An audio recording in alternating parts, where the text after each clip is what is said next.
क्या आपने कभी ऐसी जगह देखी है जहां वक्त थम सा गया हो, जहां हर ईंट हर दीवार कोई पुरानी कहानी सुना रही हो?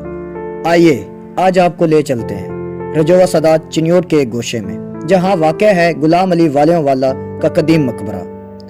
कहते हैं ये मकबरा 1362 हिजरी में तामीर हुआ, लेकिन इसकी ज़मीन, इसका माहौल सदियों पुरानी तारीख अपने अंदर समोए हुए है। ये सिर्फ एक कब्रिस्तान नहीं, ये इल्म व तबलीग, रूहानियत और कुर्बानी की सरजमीन है। यहाँ मदफन है शाह सदरुद्दीन अल मारूफ मुंद्रा वाली सरकार, जिन्हें तारीख में हजरत पीर शाह दौलत का करीबी रिश्तेदार और तबलीग दीन का अजीम सिपाही माना जाता है।